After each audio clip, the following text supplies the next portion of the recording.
မိန်းကလေးတွေကိုလေစိတ်သက်ပိုင်းဆိုင်ရာအရင်တမ်းမစေခြင်းနဲ့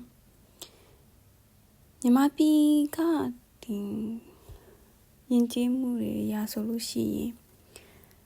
မိန်းကလေးဆိုတာရှက်ရမယ်ကြောက်ရမယ်ဆိုတာမျိုးနဲ့ကြီးပြင်းလာတော့ဘာမဟုတ်တဲ့အသေးမွားလေးအစား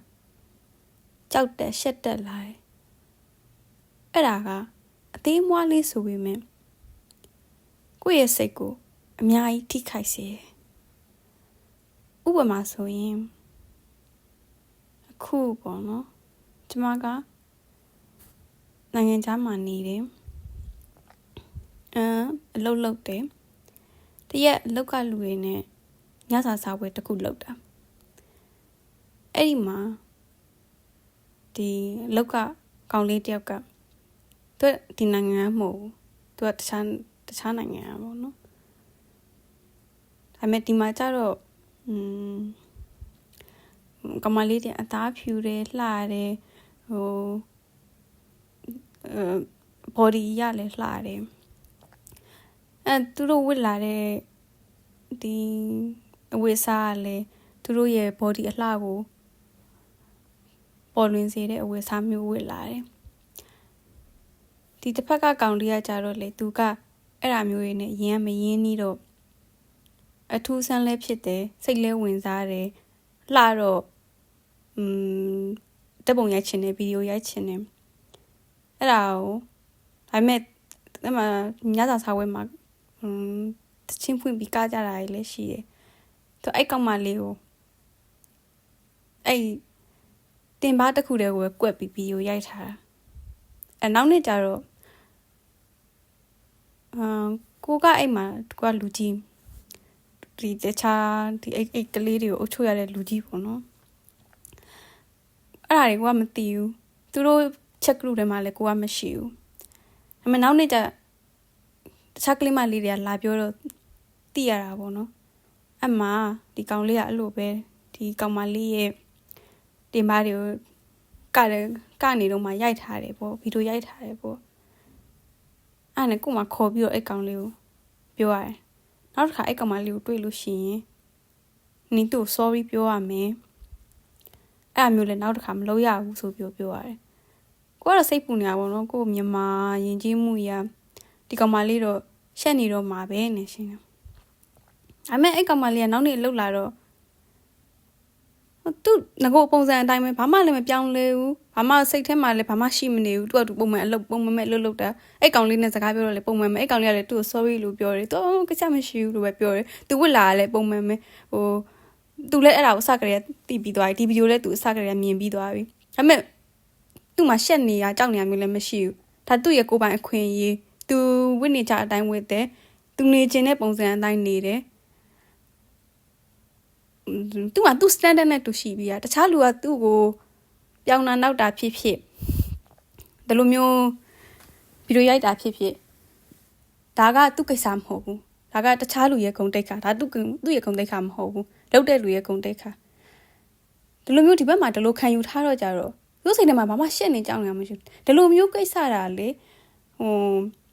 မြန်မာပြည်ကကျောင်းဒီ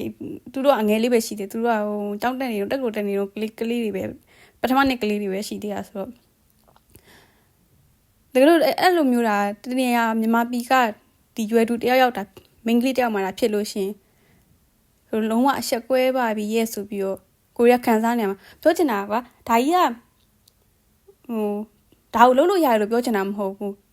ဒါကိုလည်းဒီဘက်မှာဘယ်သူမှမလုပ်ဘူးဒီဘက်ကလည်းဒါအကောင်လေးကလည်းနိုင်ငံခြားတာသူကလည်းဘာမှနားမလဲလို့လုပ်လိုက်တာအဲ့ဒါကိုလည်းအကုန်လုံးကကိုကလည်းသူ့ကိုပြောထားတာ sorry လို့ပြောပါဆိုပြောပြီးနောက်မလုပ်ရဘူးဆိုပြီးတော့လည်းတတိပေးရတယ်အဲ့ဒါဆိုတော့ပြောချင်တာကဒီလိုလုပ်တာကိုခွင့်ပြုမယ်လို့ပြောချင်တာမဟုတ်ဘူးပြောချင်တာကတကယ်လို့ကိုဒီလိုမျိုးလာလုပ်တာမျိုးရှိရင်ဒီလိုချင်းမျိုးရှိလို့ရှိရင်ကိုကဘယ်လိုတုတ်ပြန်မလဲဆိုတာကိုပြောတာအဲ့ဒါဆိုတော့ကိုစိတ်ကြီးကိုဘာဖြစ်လို့အငြင်းနှွမ်းခံမှာလဲတခြားလူရဲ့အပြုအမူတခြားလူရဲ့အပြောအဆိုကြောင့်မို့လို့တခြားလူရဲ့အမြင်ကြောင့်မို့လို့ဘာဖြစ်လို့ကိုခံယူချက်ကိုရဲ့ဒီချက်ကိုကြောင်းလဲရမှာလဲ သိမလားကို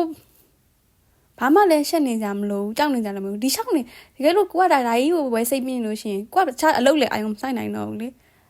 ငွေစားရွေးတဲ့ခါမှာလဲငါဒါဝစ်လို့မလို့ငါ့ကိုလိုပြောခံဆိုပြီးဒီစိတ်ကြီးနဲ့လည်းနေကြမလို့တော့ဘူးလေသိမလားဘယ်လိုပြောမလို့စိတ်ကမပျော်ရွှင်တော့ဘူးကွာဒါကြီးကိုပဲအရင်ကြီး focus ထားလို့ရှိရင်စိတ်ကလွတ်လွတ်လပ်လပ်ပျော်ရွှင်ရွှင်မရှိတော့ဘူးစိတ်လွတ်လွတ်လပ်ပျော်ရွှင်ရွှင်ရှိမှာကိုကအလုံးဖြစ်ចောင်းစာဖြစ်တခြားအရာတွေမှာပဲဖြစ်ကိုကကောင်းကောင်းဒီ enjoy လုပ်နိုင်မှာပေါ့တကယ်လို့ကိုကအဲ့လိုမဟုတ်ဘဲနဲ့ဒါကြီးကိုပဲအမြဲတမ်းတွေးနေပြီးတော့ငါရှက်လိုက်တာငါကြောက်လိုက်တာငါမသွားရဲတော့ဘူးငါဒါကြီးမဝေးရဲတော့ဘူးဆိုပြီးတော့ဒီဖြစ်နေလို့ရှိရင်ဒါတက်အချိန်လဲပုတ်တယ်ကိုယ်စိတ်ကိုလည်းကိုယ်စိတ်အစာကိုလည်းပျော်ရှင်တဲ့အစာမဟုတ်ဘဲနဲ့ဒီ unhealthy ဖြစ်တဲ့ emotion တွေထည့်လိုက်တယ်လို့ဖြစ်တယ်အဲ့ဆိုတော့ပြောချင်တာကမိန်းကလေးတွေကိုလေအသေးဖွဲ့လေးတွေအစားဒါကြီးကိုမခံစားစေချင်ဘူးကိုရည်တည်ချင်တဲ့ကိုနေကိုလာပြီးတော့လှုပ်တဲ့လူရှိလို့ရှိရင်ဒါကိုခွင့်တိတ်ခါမဟုတ်ဘူးဒါလှုပ်တဲ့လူရဲ့ဂုဏ်တိတ်ခါဖြစ်သွားတယ်ဒါကိုလည်းပဝင်းကျင်ကနားလဲတယ်တကယ်လို့ပဝင်းကျင်ကနားမလဲတဲ့ပဝင်းကျင်ဆိုလို့ရှိရင်လေကိစ္စမရှိဘူးဒါကိုပြစ်ပြူရှုလိုက်ကိုပါတာကိုပဲနေကိုစိတ်ကိုလေဘာနဲ့မှအချီနှောင်းမခိုင်းနဲ့ဘာနဲ့မှလည်းအငြင်းနွမ်းမခံနဲ့ကိုပျော်ရွှင်စေမဲ့အရာကိုကျမ်းမာစေမဲ့အရာဒါကိုပဲကိုတွေးကျမ်းမာစေတဲ့အရာဆိုတာကကိုရဲ့ခန္ဓာကိုရဲ့စိတ်ကျမ်းမာစေမဲ့ဟာကိုလုပ်ဒီလိုမျိုးပဲဘဝကိုရှင်သန်ပြီးတော့ဒီအသေးအမွှားကိစ္စလေးတွေကိုလေခေါင်းထဲမထည့်စေချင်ဘူး